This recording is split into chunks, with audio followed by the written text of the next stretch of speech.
জিয়ারত করি, মাজার পূজা হিসাবে এখানে করে না। মাজার হামলা করে ভাঙচুর করে তাদের উদ্দেশ্যে কি বলবেন? আল্লাহর ওলিদের প্রতি শ্রদ্ধা ভালোবাসা, আল্লাহ রাসূলের প্রতি দর্শক, আজকে আমি আপনাদের সামনে যুক্ত হচ্ছি মুভি বাংলা টেলিভিশনের পক্ষ থেকে। এই মুহূর্তে আছি গুলিস্তান জিরো পয়েন্টে। এখানে বাংলাদেশ ওয়ার্ল্ড সুন্নি মুভমেন্ট একটি সংগঠন, সুন্নি জামাতের একটি অংশ। তারা হযরত মুহাম্মদ রাসূলুল্লাহ সাল্লাল্লাহু আলাইহি সাল্লামের পবিত্র ঈদে মিলাদুন্নবী সাল্লাল্লাহু আলাইহি সাল্লাম উপলক্ষে আনন্দ শোভাযাত্রায় অংশগ্রহণ করেছে। দর্শক, এখন আজ আমাদের নবী শানে ওনারা রাজপথে এসেছে ইমানি ইমানি দায়িত্ব জায়গাবোধ থেকে। এখন আমরা দর্শকদের কাছ থেকে কিছু মতামত নেব, তারা মূলত কী উপলক্ষে এখানে এসেছে। দর্শক, এখন আমরা দর্শকের সাথে যুক্ত হচ্ছে, আপনারা আমাদের সাথে। আজকে হচ্ছে প্রিয়নবীর শুভাগমন কেন্দ্র করে আজকে শুকরিয়া নিচ্ছি।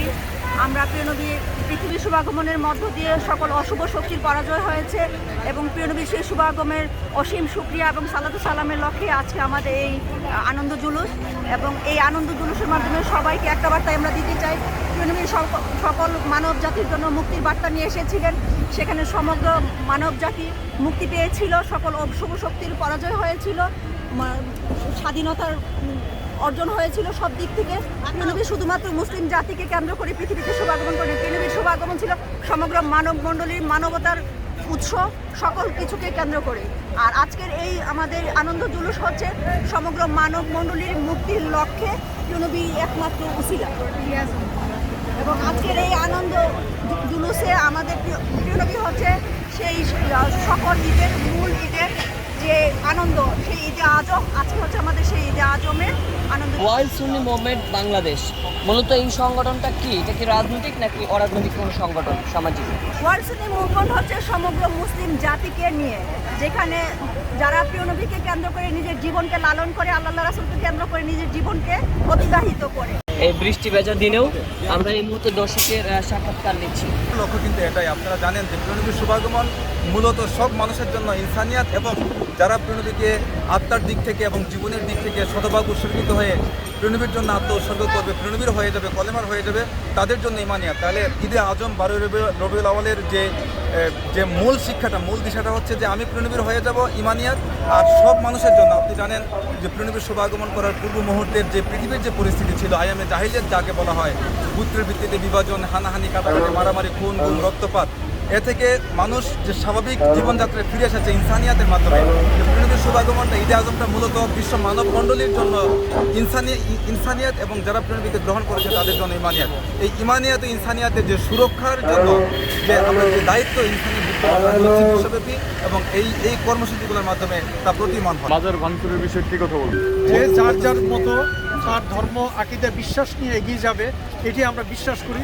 আর আপনারা জানেন আনামতা আলাইহিম, এটার অর্থ হলো আমাদেরকে বলাই হয়েছে যে তুমি আল্লাহর পথে যে যারা এই দুনিয়া থেকে যে তাদেরকে অনুসরণ করো। কারা অনুসরণ করো? আপনারা জানেন এই বাংলার জমিতে কারা ইসলামকে নিয়ে আসে, এই আউলিয়া কারামরা। আর তাদেরকে অনুসরণ কথা আমরা সূরা ফাতিহাতে সর্বদাই পড়ি। অতএব তাদের যদি এখানকার কোনো শরীয়ত বিরোধী কিছু কাজ থাকে, তা ম্যানেজমেন্টের প্রবলেম, তা ওই ব্যবস্থাপনার প্রবলেম। এই জন্য মাজার শরীফের ওই আউলিয়া কেরামের তো কোনো প্রবলেম নাই। অতএব আমি বিশ্বাস করি যে আউলিয়া কেরাম যারা আছে, এখানে যদি কোনো অনৈতিক কাজ চলে, তার প্রশাসন আছে, সেভাবে ইয়া করে। কিন্তু আমরা মূলত সেই সুন্নতকে আকীদা হিসাবে নিয়ে যেটা মাজার জিয়ারত করি, মাজার পূজা হিসাবে এখানে করে না। অতএব আমার উদারত আহ্বান এই বর্তমান উপদেষ্টা মন্ডলীর কাছে, এটা যেন শক্ত হাতে প্রতিহত করে এই ধরনের বর্ধিত কাজ যেন আর কখনো আমরা না দেখতে পারি। মাজার শরীফে যদি কোনো অনৈতিক কাজ থাকে, প্রশাসন আছে, আইন শৃঙ্খলা বাহিনী আছে, সেগুলো তারা রোধ করবে। অতএব আমি অনুরোধ করব প্রশাসনকে এই ব্যাপারে যেন আর সামনের দিকে কখনো এই ধরনের গঠিত কাজ না করে। ধন্যবাদ। আচ্ছা, আপনার কাছে একটা প্রশ্ন, যারা যে মাজার ভাঙচুরের সাথে জড়িত তাদেরকে আসলে কিভাবে দেখছেন এবং এই বিষয়টা কিভাবে দেখছেন? আপনারা জানেন এই ইনসানিয়াত বিপ্লব আমরা ইতিমধ্যে রিট করতে যাচ্ছি করেছি যেন আইনগতভাবে, আসলে আমরা হানাহানি মারামারি কাটাকাটিতে নাই, যার জন্য আমরা আইনগতভাবে অলরেডি ইতিমধ্যে রিট করেছি। তো অতএব এখানে আমরা যদি আইনগতভাবে আমরা এই ধরনের ঘোষণা নিতে পারি যে যারা মাজার ভাঙবে, যারা মাজারের কোনো হামলা করবে, তাদেরকে আইনের আশ্রয় নিতে হবে, তখনই এটা রোধ হয়, যেটা আমি আশা করি। আচ্ছা, আরেকটা বিষয় হচ্ছে এই যে যারা মাজার ভাঙচুর করেছে তাদের পক্ষ থেকে আপনাদেরকে কোনোভাবে কোনো রকম হুমকি ধামকি বা প্রাণনাশের কোনো এই ধরনের হুমকি সম্মুখীন হচ্ছেন কিনা আপনারা? না, আসলে মাজার ভাঙতেছে তারা রাতের অন্ধকারে এসে এমন এক পরিস্থিতি সৃষ্টি করে, কারণ অতএব এখানে জীবনের নিরাপত্তা অবশ্যই ইম্পর্টেন্ট। আমরা হয়তো গুটি কয়েক হয়তো আল্লাহ রাসূলের সুন্নতকে ইয়ে করে চলি, তাদের সাথে আমি সংঘাতে জড়াইতে চাচ্ছি না, আমরা আইনের ব্যবস্থা নিয়ে আমরা আগাই যেতে চাচ্ছি। জি জি। কোনোভাবে কি কোনো পক্ষ থেকে বা কোনো রাজনৈতিক এজেন্ডা থেকে আপনাদেরকে কোনোভাবে কি আমি এই পর্যন্ত আমি হুমকি পাই নাই এই ধরনের।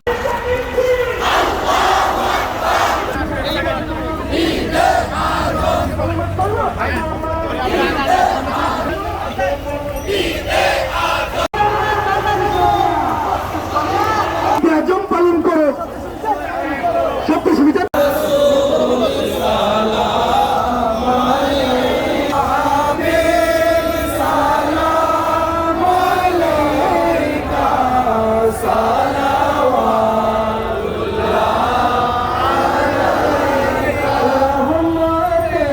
মাজার হামলা করে ভাঙচুর করে তাদের উদ্দেশ্যে কি বলবেন? আল্লাহ রসুলের প্রতি শ্রদ্ধা ভালোবাসা, আল্লাহ রসুলের প্রতি শ্রদ্ধা ভালোবাসা। আল্লাহ রসুলের মাধ্যমে আমরা ইসলামের আসল শিক্ষা পেয়েছি। আল্লাহ রসুলের মাজার হামলা ইসলামের উপর হামলা, আল্লাহ রসুলের ইসলাম মানবতার ইসলাম।